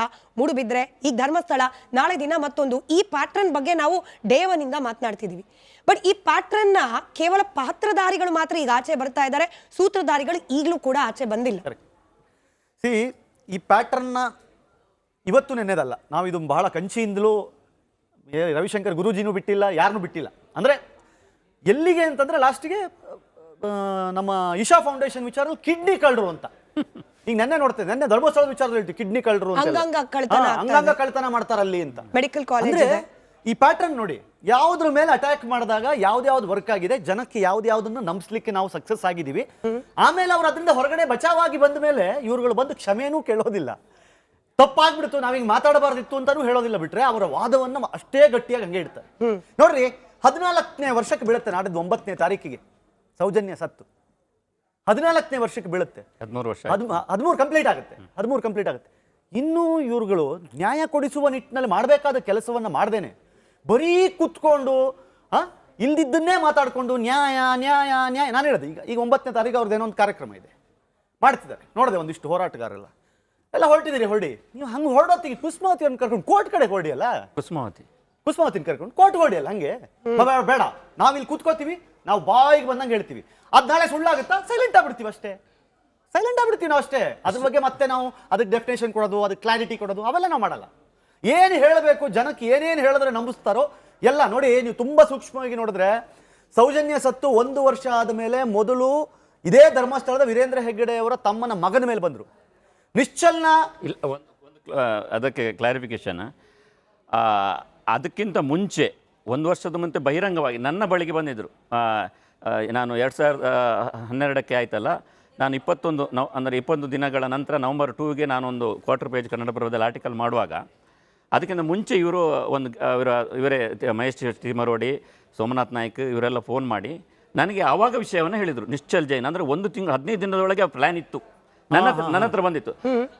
ಆವಾಗ ನಾನು ಅದಕ್ಕೆ ಒಂದು ಸ್ವಲ್ಪ ಸಮಯ ತಗೊಂಡೆ. ಯಾಕೆ ಹೇಳಿದ್ರೆ ಫೋನ್ ನಂಬರ್ ಬೇಕು.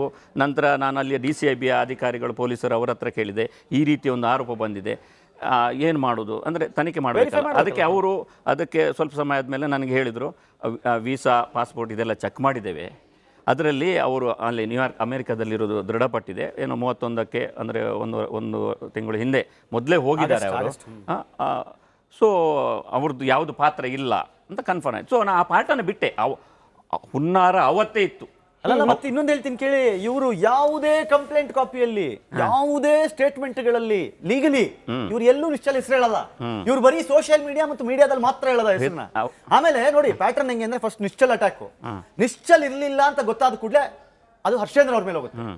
ಹರ್ಷೇಂದ್ರ ಮಾಡಿಸ್ತಾರೆ, ಹರ್ಷೇಂದ್ರ ಹಂಗ್ ಮಾಡಿಸ್ತಾರೆ, ಅದು ವರ್ಕ್ ಆಗ್ತಿಲ್ಲ ಅಂತ ಗೊತ್ತಾದ್ಮೇಲೆ ಇವಾಗ ಸ್ಟ್ರೈಟ್ ಅವೇ ನಮ್ಮ ಧರ್ಮಾಧಿಕಾರಿಗಳಿಗೆ ಹೇಳ್ತಾರೆ, ಅವರೇ ಮಾಡ್ತಾರೆ, ಅವರೇ ಅತ್ಯಾಚಾರಿಗಳು, ಅವರೇ ಕಾಮಂದ್ರು. ಅಂದ್ರೆ ಇವರಿಗೆ ಸಮಾಧಾನ ಆಗಲ್ಲ. ಇದು ಈಗ ಅದೆಲ್ಲ ಮುಗಿದು SIT ಬಂದ್ಬಿಟ್ಟಿದೆ, ಅದೆಲ್ಲ ಒಂದ್ ಹಂತಕ್ಕೆ ತನಿಖೆಗಳು ಮುಗಿದು SIT ಬಂದಿದೆ. ಬಟ್ ಈಗ ರಾಬರ್ಟ್ ಸರ್, ನೀವು ಇದಕ್ಕೆ ಉತ್ತರ ಕೊಡ್ಬೇಕು. SIT ಇಂದ ಧರ್ಮಾಧಿಕಾರಿಗಳಿಗೆ ವಿಚಾರ ಲೀಕ್ ಆಗ್ತಾ ಇದೆ, ನಿಮ್ಮ ಹೋರಾಟಗಾರರ ಕಡೆಯಿಂದಾನೇ ಬರ್ತಿರುವ ವರ್ಜನ್ ಸರ್ ಇದು. SIT ಕಡೆಯಿಂದ ಧರ್ಮಾಧಿಕಾರಿಗಳಿಗೆ ತನಿಖೆಯ ವಿಚಾರಗಳು ಲೀಕ್ ಆಗ್ತಾ ಇದೆ. ಹೀಗಾಗೇನೆ ಇಷ್ಟು ದಿನ ಮೌನವಾಗಿದ್ದ ಧರ್ಮಾಧಿಕಾರಿಗಳು ಈಗ ಬಂದು ಮಾತಾಡ್ತಿದ್ದಾರೆ. SIT ಮಾಡಿದ್ದಕ್ಕೆ ಸರ್ಕಾರಕ್ಕೆ ಧನ್ಯವಾದ ಹೇಳ್ತಿದ್ದಾರೆ. ಸರ್ಕಾರನೂ ಸರಿ ಇಲ್ಲ, SITನೂ ಸರಿ ಇಲ್ಲ ಅಂದ್ರೆ ಸರಿ ಇರೋದು ಯಾರು ಹಾಗಾದ್ರೆ? ನೀವೇನ್ ಹೇಳ್ತಾ ಇರೋದು? ಲೀಕ್ ಆಗುದಿಲ್ಲ ಅಂತ ಹೇಳ್ತಾ ಇರೋದು ನೀವು? ನನಗೇನ್ ಗೊತ್ತು ಸರ್, ನಾನು SIT ಸ್ಪೋಕ್ ಪರ್ಸನ್ ಅಲ್ಲ, PRO ಅಲ್ಲ, I am a journalist. I am asking you question, ನೀವ್ ಹೇಳಿ ಆನ್ಸರ್. ನಾನು ಹೇಳ್ತೇನೆ ಆನ್ಸರ್. ಲೀಕ್ ಆಗಲೂಬಹುದು, ಆಗದೆ ಇರಲೂಬಹುದು. ಆ ಮನುಷ್ಯನ ಕ್ಲೌಡ್ ಎಷ್ಟು ದೊಡ್ಡದಿದೆ ಅಂದ್ರೆ ನೀವು ಸುಮ್ಮನೆ ಸ್ಪೆಕ್ಯುಲೇಟ್ ಮಾಡ್ತಾ ಇದೀರಿ, ನಿಮ್ಗೂ ಖಾತ್ರಿ ಇಲ್ಲ ಅಂದ್ರೆ ಹೋರಾಟಗಾರರಿಗೂ ಖಾತ್ರಿ ಇಲ್ಲ, ಸುಮ್ಮನೆ ಗಾಳಿ ಹೊಡಿತಿದ್ದೀರಿ. ಲೀಕ್ ಆಗಿರಬಹುದು. ಈಗ ಒಬ್ಬ ಹೇಳ್ತಾನೆ ಲೀಕ್ ಆಗಿದೆ ಅಂತ ಹೇಳಿ, ನೀವು ಹೇಗೆ ಹೇಳ್ತೀರಿ? ಅನ್ಲೆಸ್ ಯು ಆರ್ ಶೂರ್, ಹೇಗೆ ಅಲ್ಲ ಅಂತ ಹೇಗೆ ಹೇಳ್ತೀರಿ? Unless you are sure, why are you blaming the SIT? ಅರೆ ನೀವೇ ಕೇಳಿ ರಚನೆ ಆಗಿರುವ ತನಿಖಾ ಸಂಸ್ಥೆ ಅಲ್ವಾ ಅದು? ಲೀಕ್ ಆಗಿದೆ ಅಂದ್ರೆ ಬಹಳ ಗಂಭೀರ ವಿಷಯ, ಅದು ಸಣ್ಣ ವಿಷಯ ಅಲ್ಲ. ಒಂದು ಗುಪ್ತವಾಗಿ ನಡೆಯಬೇಕಾದ ತನಿಖೆ ಲೀಕ್ ಆಗಿದೆ ಗಂಭೀರ ವಿಷಯ, ಆರೋಪ ಗಂಭೀರವಾದ ವಿಚಾರ. ಅನುಮಾನ ಇದ್ದಾಗ ಕಂಪ್ಲೇಂಟ್ ಯಾಕೆ ಕೊಡ್ತಿಲ್ಲ? ಕೇವಲ ಯೂಟ್ಯೂಬ್ ಗಳಲ್ಲಿ ಯಾಕೆ ಈ ರೀತಿಯ ವಾದವನ್ನು ಹರಿಬಿಡ್ತಿದ್ದೀರಿ? ಮತ್ತದೆ ಏನೂ ಪ್ರಕರಣ ಇಲ್ಲದೆ, ಯಾವುದೇ ಆರೋಪ ಇಲ್ಲದೆ, ಏನೇ ಆಗದೆ ಅಂತಹ ಧರ್ಮಸ್ಥಳದ ಮೇಲೆ ಇವರು ಈ ರೀತಿ ಯೂಟ್ಯೂಬ್ಗಳಲ್ಲಿ ಷಡ್ಯಂತ್ರ ರೂಪದಲ್ಲಿ ಇಷ್ಟೆಲ್ಲ ಮಾಡ್ತಾರಾದ್ರೆ SIT ನೋಟಿಸ್ ಕೊಟ್ಟದ್ದು ಓಪನ್ ಕೋರ್ಟ್ ಅಲ್ಲಿ ವಕೀಲರು ಹೇಳುವಂತದ್ದು ಧರ್ಮಾಧಿಕಾರಿಯವರಿಗೆ ಗೊತ್ತಾಗದೆ, ಓಪನ್ ಕೋರ್ಟ್ ಅಲ್ಲಿ ಹೇಳುವಂತದ್ದು SIT ನೋಟಿಸ್ ಅನ್ನು ತನಿಖೆಗೆ ಇವರು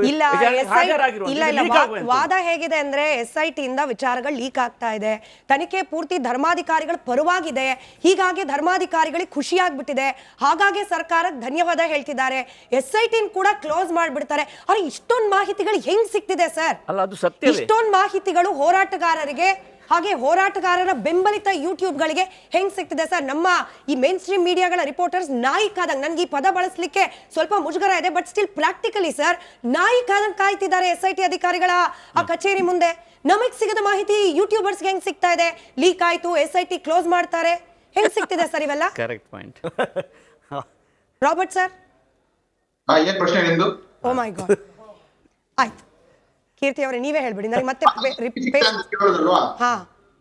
ನಿಮಗೆ ಆ ಮಾಹಿತಿಗಳು ಹೆಂಗ್ ಸಿಗ್ತಾ ಇದೆ? ಇಂಥವ್ರಿಗೆಲ್ಲ ಮಾಹಿತಿ ಹೋಗ್ತಾ ಇದೆ ಅನ್ನುವ ಮಾಹಿತಿಯನ್ನ ನಿಮಗೆ ಕೊಡುತ್ತಿರುವ ಮಾಹಿತಿದಾರರು ಯಾರು? ಎಕ್ಸಲೆಂಟ್. ಅದು ನೋಡಿ, ಘಟಾನುಘಟಿ ಮಾಧ್ಯಮಗಳು ಈ ದೇಶ, ಈ ಆರ್ ಕನ್ನಡ ಮತ್ತು ಅದಕ್ಕಿಂತ ದೊಡ್ಡ ಮಾಧ್ಯಮಗಳು, ಅತ್ಯಂತ ಪುರಾತನ ಮಾಧ್ಯಮಗಳು ಎಲ್ಲ ದಿನಾ ಬುರುಡೆ ಅಂತ ಹೇಳಿ ಇದು ಮಾಹಿತಿ ಕೊಡ್ತಾ ಇದೆ.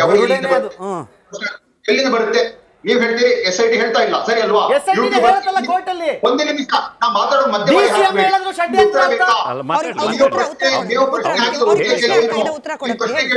ಅವರೇ, ನಿಮ್ಮ ಪ್ರಶ್ನೆಯ ಉದ್ದೇಶ ಏನು? ಉತ್ತರ ಬೇಕಲ್ಲ? ನನ್ನ ಬಾಯಿ ಮುಚ್ಚಿಸ್ಬೇಕಾ? ಉತ್ತರ ಕೊಡಿ, ಪರವಾಗಿಲ್ಲ, ನಾನು ಮಾತಾಡುದಿಲ್ಲ.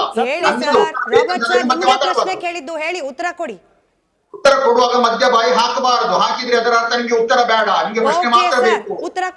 ಒನ್ ಸೈಡೆಡ್ ಸಂದೇಶ ಬೇಕಂದ್ರೆ ನಿಮ್ಗೆ ನಿಮ್ಮ ಉದ್ದೇಶ ಸ್ಪಷ್ಟ ಆಗುತ್ತೆ. ಉತ್ತರ ಕೇಳಿ, ಸಮಾಧಾನದ ಉತ್ತರ ಕೇಳಿ.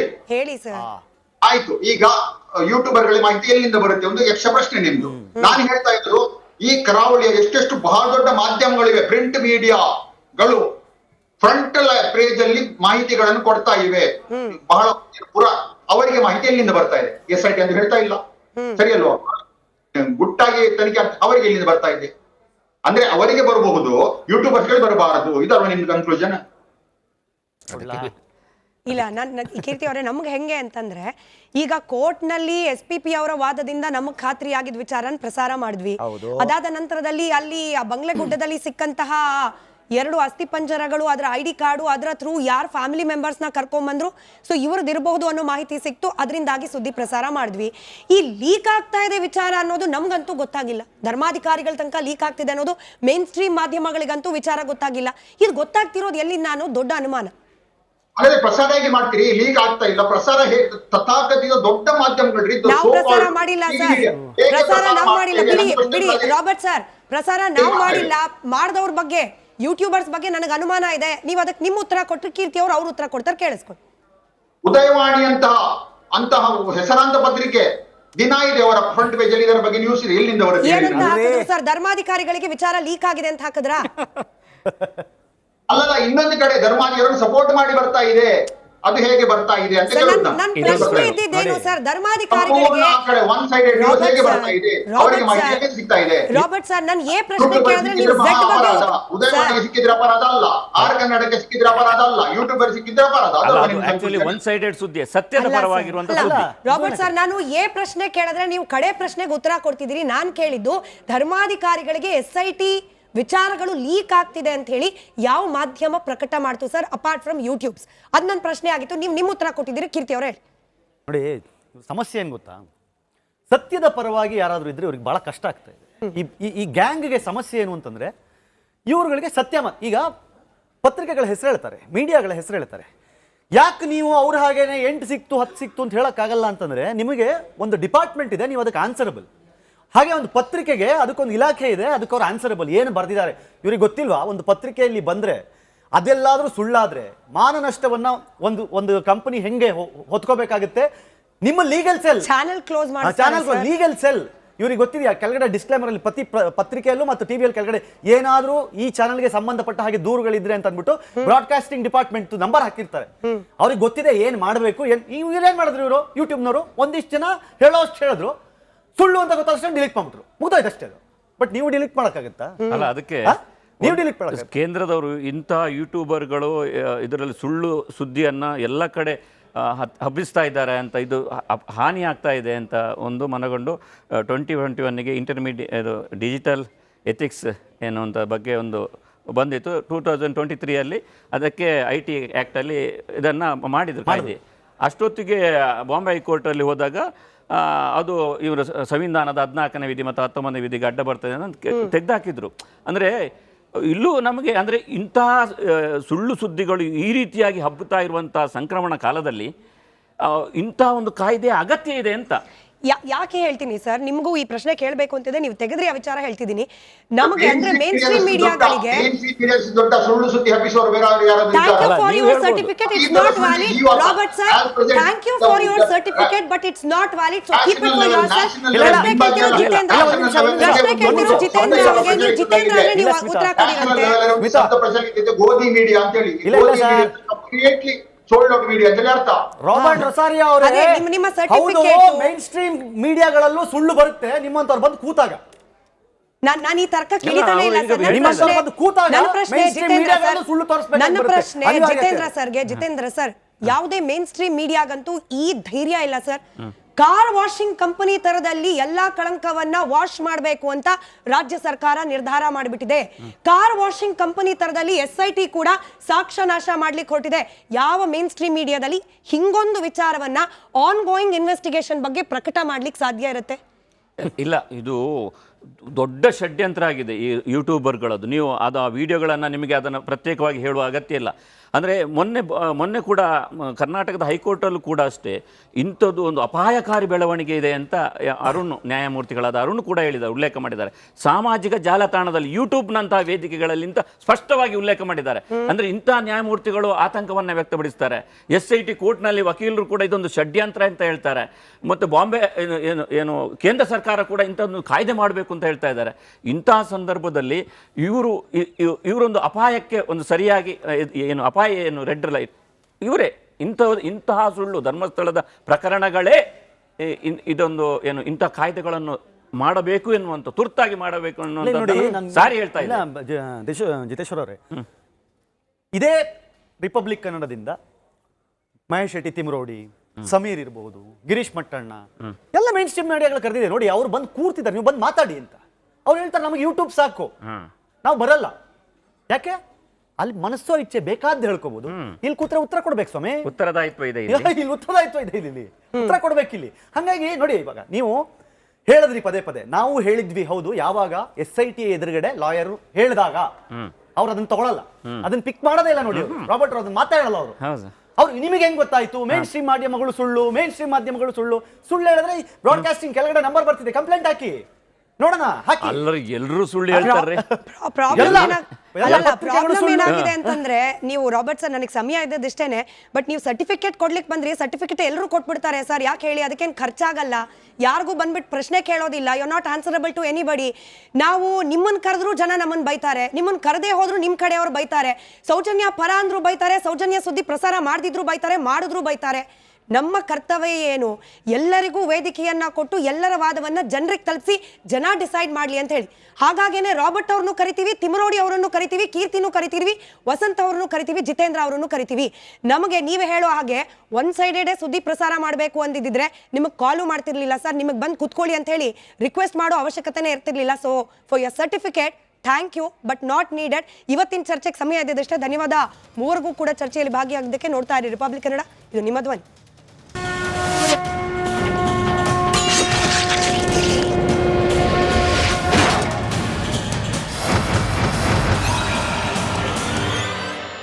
ಚಹಾದ ಅಸಲಿ ಟೇಸ್ಟ್ MDHD+ ನಿಂದಲೇ ಬರುತ್ತೆ. ಗಂಟು ಕಟ್ಟಿಕೋ ಲವಂಗ, ಹಸಿರು ಏಲಕ್ಕಿಯಿಂದ ತುಂಬಿದ MDHD+ ಮಸಾಲೆ. MDHD+